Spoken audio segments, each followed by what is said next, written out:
relationships to the design, evaluation, and outcomes of interventions. Fourth, there are effective alternatives that now exist that have both treatment validity and accurately identify students with exceptional characteristics. To summarize that one, we can find the right kids with these alternative procedures. And fifth, system reforms are needed that establish alternative classification criteria, that utilize alternative assessment procedures, and most of all, that document the benefits of special education.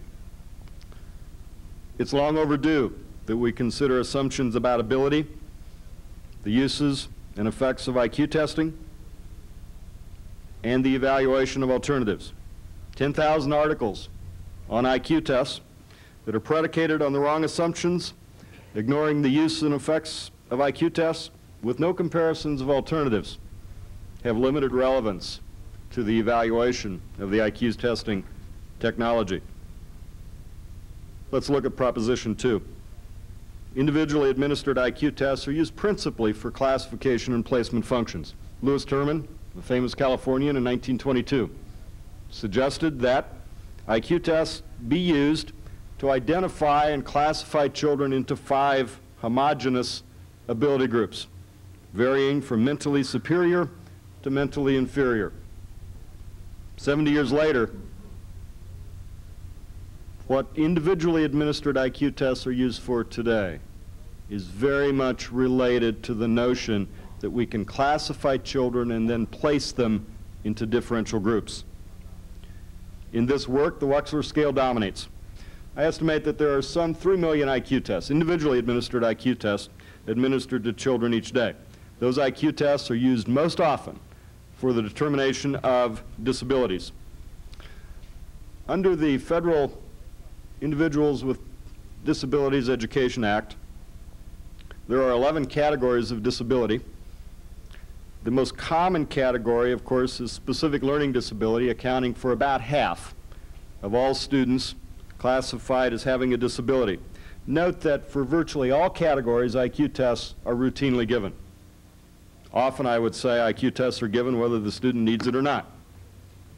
They're oftentimes quite good information about the individual's achievement, suggesting that the performance is at least within the average range, and the major difficulty is a behavior problem, and yet we go measure the IQ anyway. Note that the numbers of students with disabilities officially classified in the American schools has increased every year since 1976-77, when these statistics were first gathered. The increase over the last reporting period was 2.2%. That leads me to a cartoon that I believe has great popularity in state legislatures. Well, you and I know that cartoon's not an accurate depiction of reality. The fact of the matter is, there are lots and lots of students who need more intensive instruction, and that most of the distinctions we make between children who just qualify versus those who don't quite qualify are trivial distinctions. They're distinctions at the margin. There are many school psychologists in this audience. Think of the last 10 cases in which you diagnosed a student as having a learning disability using the IQ discrepancy achievement procedure. How many of them were way beyond the discrepancy criteria, one way or the other? Weren't all of them just right at the margin?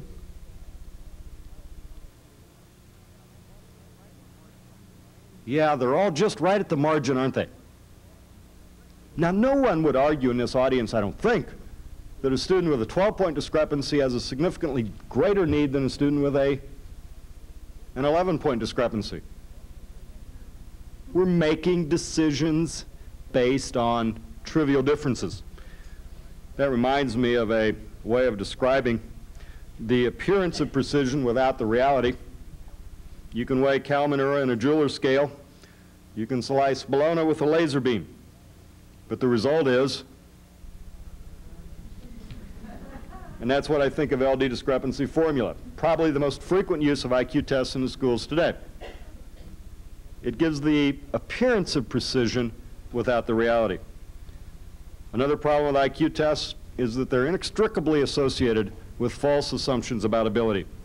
IQ testing is associated with notions that ability is fixed, unitary, and predetermined by genetic factors. Every time you use an IQ test, you've got to try to convince the possible consumers of that information that these myths about IQ are really not true, and that you're only measuring current intellectual functioning, so on and so on. I'm tired of explaining that. I'm not very successful in doing it, I don't think. I've been writing journal articles about it. I suggested a Surgeon General's warning some 14 years ago that I thought ought to go on all test protocols. It's not there. And you and I, every day, if we use an IQ test, have to do all those additional explanations. It's time we move on to a newer technology. Finally, Professor Sattler talked about prediction. In a 1988 article, I talked about the predictive validity myth, which came up in IQ litigation in the southeastern part of the United States. The fact of the matter is, the way IQ tests are used, they are not directed toward predicting achievement. Individual IQ tests are administered to the relatively small proportion of students who are referred by their teachers, and they are administered after the student has been in school 2 to 3 years and has either failed to perform up to certain expectations or appears to be performing exceptionally well. What's predictive about that? Note that IQ tests in our business are typically given after the child has encountered significant school problems, not before. Third proposition, and the most important, IQ tests have limited treatment validity. That is, there are weak relationships to the design, evaluation, and outcomes of interventions. This point about treatment validity was made by Joe Witt and Frank Gresham, and I note that Frank Gresham is now a Californian. He's on the faculty at the University of California, Riverside. Witt and Gresham summarized in a Burroughs Mental Measurements yearbook as follows. In short, the WISC-R lacks treatment validity in that its use does not enhance remedial interventions for children who show specific academic skill deficiencies. For a test to have treatment validity, it must lead to better treatments, meaning better educational programs, teaching strategies, and so on. About 14 years ago, I proposed what I called an outcomes criterion. My outcomes criterion reads as follows: assessment procedures that do not lead to effective interventions are useless for the individual. Such assessment procedures may be regarded as biased if minority students are overrepresented in ineffective programs. That brings us directly then to the consideration of the effectiveness of the programs. That is, what happens as a result of IQ testing and placement of students. Since 1922, the most frequent use of IQ tests has been differential classification and placement in different educational programs. Do those programs work? If those programs are not effective, then IQ testing can hardly be conceived as beneficial to the individual. In Table 3, I summarized data from 2 articles on meta-analyses. The first, by Ken Cavalli, appears in the Handbook of School Psychology, 2nd edition, 1990. The second, by Lynn and Doug Fuchs, appeared in the journal Exceptional Children in 1986. The first 3 effect sizes refer to the effects of assessing IQ and placing children in special education programs. An effect size refers to, in standard deviation units, it's expressed in standard deviation units and refers to the amount of benefit as compared to other treatments. The effect size here is special education versus leaving the child in regular education. The effect size for EMR diagnosis and special education placement is negative. Now, it's a negligible number. It's not a very large effect size. I'd be willing to say there's just no, certainly you'd have to say there's no positive effect. The effect size, slow learner, special education placement, is negative. The number is a little larger.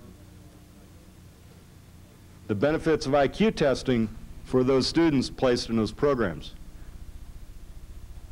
clearly are not documented. In fact, if those negative numbers hold up over large replications, and in meta-analysis you do have a large number of studies, it would suggest that use of IQ tests led to harmful outcomes with respect to their educational program. The third effect size has to do with learning disabilities. There the effect size is a little better, not a very large one, but a little better, 0.29. Then we have two more effect sizes. That has to do with modality-matched instruction. One of the most common uses of IQ tests are the newer tests that attempt to assess cognitive processing. Modality-matched instruction, if you match auditory modality with instructional methodology, your effect size is 0.03, 0.3. Negligible, certainly insignificant. If you do modality-matched instruction in the visual area, the effect size is still very small, 0.04. In other words, no effect. How much good does it do to match instructional program to profile? None, according to the summaries of large numbers of studies. Then let's look at the effect sizes of behavior modification. There the effect size is 0.93, nearly a full standard deviation.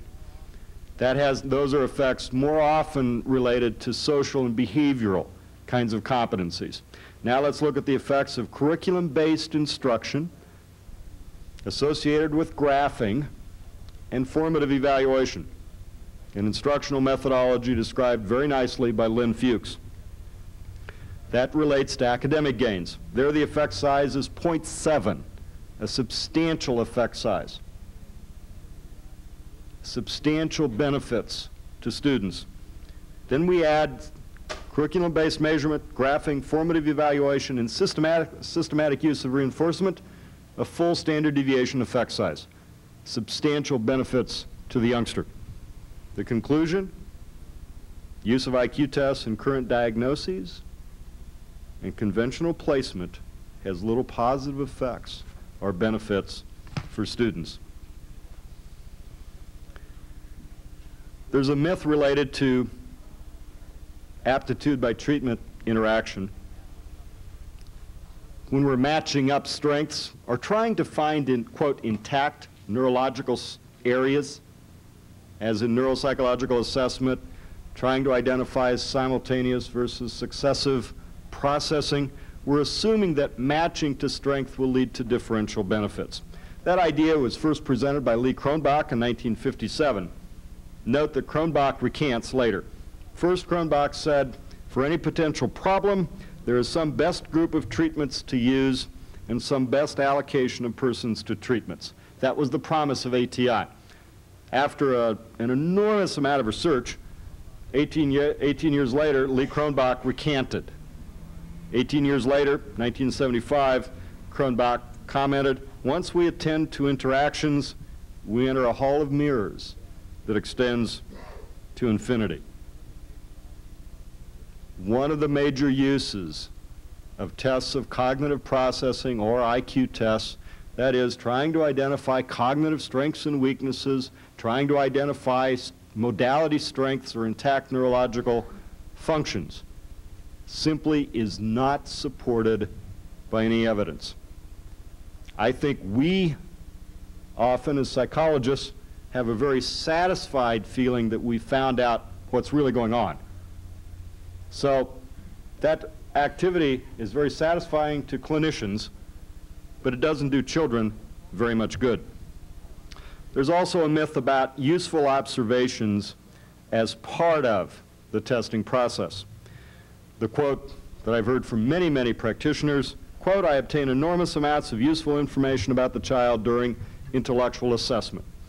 My questions are, what information? Useful for what? Is the information accurate and generalizable? And in fact, according to research by Joe Gluting, Tom Oakland, and Paul McDermott, that information does not generalize to non-test situations. My fourth proposition, effective alternatives now exist that have treatment validity and accurately identify students with exceptional characteristics. Please note with me that national statistical summaries suggest that from 65 to 90% of all students referred are placed in special education. When those hit rates get up around 90%, we just as well place everybody. We could treat everybody if we avoided the cost of the pre-placement evaluation. We've done considerable amount of research on alternatives to IQ testing in classification of students. We can show that structured teacher ratings, and this is research carried out with Frank Gresham and Michael Carey, another study by Marilyn Wilson, Julie Schendel, and Joe Ullman, suggests something on the order of an 85 to 90% hit rate in separating LD from non-LD students, simply using structured teacher ratings plus curriculum-based measurement information. We can find the right kids. In Iowa and several other states, we're developing a classification system that emphasizes, first, improving the referral process, secondly, developing and implementing high-quality interventions in regular education, ensuring that those interventions reflect good treatment integrity and they're based on sound principles, third, using curriculum-based measurement information, fourth, using structured rating scales, especially social skills assessment procedures. In a recent study, we were able to show that there are low-achieving kids in regular classrooms whose reading scores are just as low or lower than kids who have been referred and placed in LD programs due to reading problems. What differentiates between those kids who did get referred and placed versus those who remain in a regular classroom? It's not IQ. Clearly, it's not achievement. It is social skills. Low-achieving kids who have social skills difficulties get referred and placed. What would happen if we intervened with those social skills difficulties in the natural setting? First, we'd prevent many placements. Second, even if we had to place the child, we'd make those programs far more effective. Finally, let me talk a bit about system reform. We need system reforms, and in that system reform, we need to establish alternative classification criteria, utilize alternative assessment procedures, and document the benefits of special programs. I'd call your attention to an official policy statement passed unanimously by the NASP Delegate Assembly in 1985. Our statement was entitled Advocacy for Appropriate Educational Services for All Children, passed 6 or 7 years ago. It strongly promotes the development of systems that will place far less emphasis on labeling, far more emphasis on functional assessment and interventions in natural settings. Finally, I want to talk about the political validity of reform. Here I'm quoting an article by Joe Jenkins, Pius, and Peterson that appeared in Exceptional Children in 1988. The political validity of reform is based on 4 principles. First is protection and equitable distribution of resources. In all of the states in which there are significant reforms underway now, there's a commitment that resources will remain stable and that they'll grow at least at the same rate that general education expenditures grow. Secondly, participation in decision-making means that all constituent groups, from parents to students, regular and special educators, support services groups, psychologists, and others, have to be involved in designing the system reforms. Third, there has to be protection of jobs, at least over a several-year period. Here I quote Jenkins et al. Directly. Quote, for example, if unifying separate categories simplified the criteria to determine eligibility for services, then school psychologists could devote less time to psychometric assessments and more time to consultation on classroom behavior, to teaching social skills and counseling.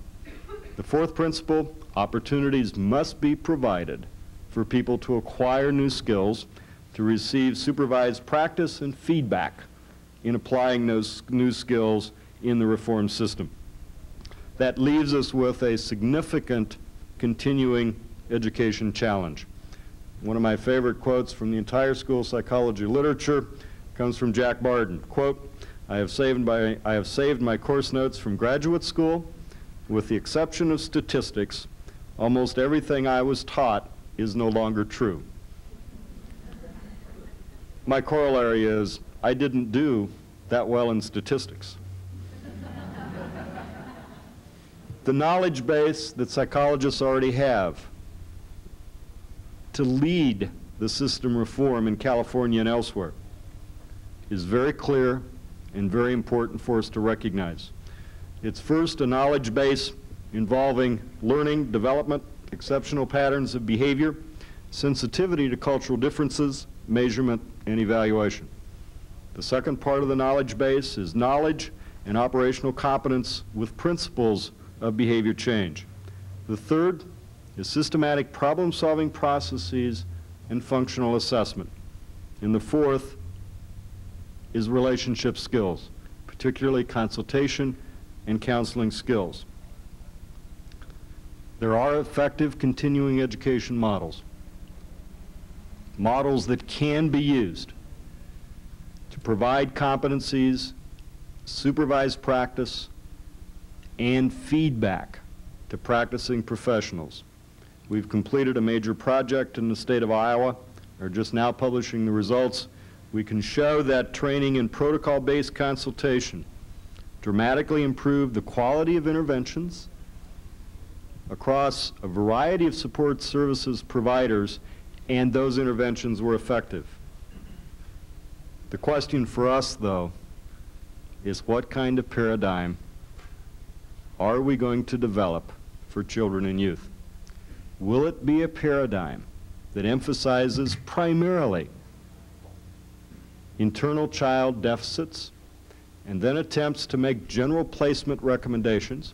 Or will it be a paradigm that gathers information that has treatment validity, that can be used directly in identifying or in developing programs that are known to be effective? Thank you very much. My major disagreement with Dan Reshly's presentation was, I want to know whether I'm retarded or not, or my child is retarded, autistic, has cancer, regardless of whether there's any treatment or not. I think in medicine we want to know the diagnosis, we want to know where we stand, and we want to know whether treatment is or is not available. So I think it's a pseudo-issue to say we as psychologists should give up diagnosis because we don't have a treatment for it. I think that's really a very bad position to take. It's interesting, second, that Dan talks about internal deficits. Well, an IQ test is a measure of achievement. And if it's an internal deficit, so is arithmetic difficulty, spelling difficulty, reading difficulty, geographical difficulty. They're all measures of achievement. Are these external measures? Is a behavioral problem an external measure, or does it lie within the individual? I think, again, he's raising a red flag that I think we could all diminish in one fell swoop. An IQ test is a measure of achievement, has the same status as any curriculum-based measure of achievement. Third, Dan said there's a myth about IQs being innate and stable. I don't know where he comes from, but I'd like to ask him what his IQ was at 5 and what it is at 35 now. I have been following a group, great. I've been following a group of gifted children from first grade now through junior high, and they're not retarded. Let me tell you, they're not retarded. They're doing computer-based instruction. They're putting on Shakespeare plays. The stability of the IQ in normal children tested under standardized conditions is one of the most stable indicators of future functioning that I know of. It does predict academic success and occupational success. Terman study of the gifted, the studies in England, absolutely, without doubt, indicate that children with 150 IQs do not turn to 60 IQs later on in life, or vice versa. To say that the stability of the IQ is a myth is just simply not so. The IQ tested after age 5 or 6 is one of the most stable prognostic indicators of future functioning that I know of any measure. Dan's teachers must be much better than the ones in California or the rest of the nation for the last 40 years, because they tend to refer a lot of children who are retarded, and the psychologist says they're not retarded.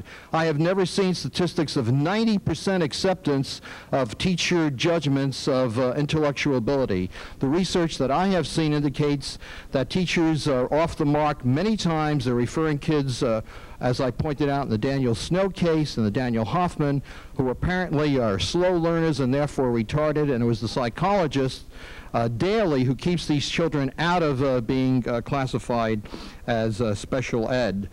Nowhere in Dr. Reshly's presentation did he talk about Public Law 94-142, the American Psychiatric Association DSM-3R, or the World Health Organization. And each of these documents, the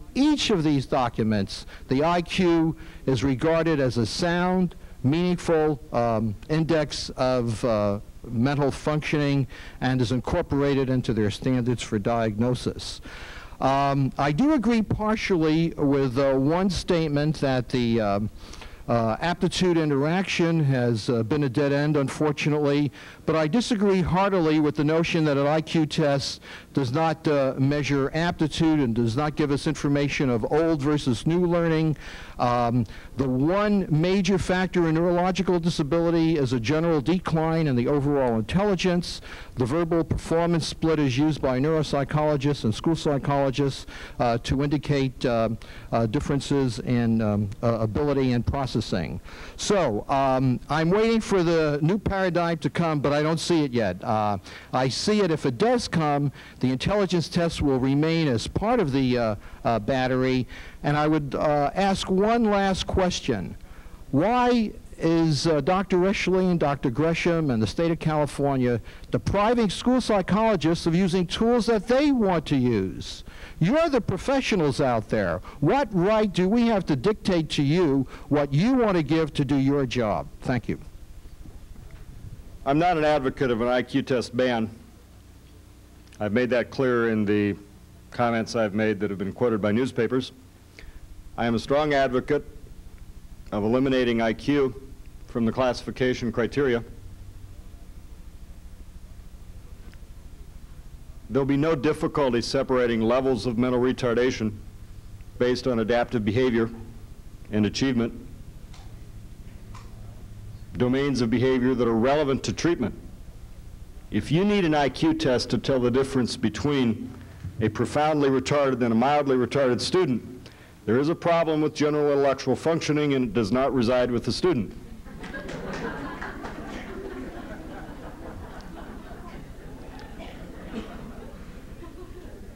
It should be noted that the American Association on Mental Retardation is coming out with a revision of their classification manual.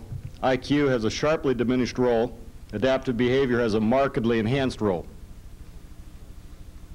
We will see over the rest of our careers increasing emphasis on social competencies, on assessment of skills that are related to interventions. I was pleased to hear Professor Sattler refer to IQ as an achievement test. I would agree with that. And if our principal interest is achievement, what should we measure? Achievement that is part of the school curriculum? Achievement that is directly related to social competencies in natural settings? Or achievement that's related to broader general processes that most would argue cannot be changed? Professor Sattler pointed out that IQ tests are remarkably stable. The fact of the matter is that 25% of all children undergo IQ changes of 15 points or more between 6 and 18. 1 out of 4. Strong developmental data have verified that for many years. Most of us would regard a 15-point change as not insignificant. But that's not the point. The point is, how does IQ testing affect students, children and youth with learning and behavior problems? Time is not unlimited. I don't know of a school psychologist that has all the time that he or she wishes to have to evaluate a child.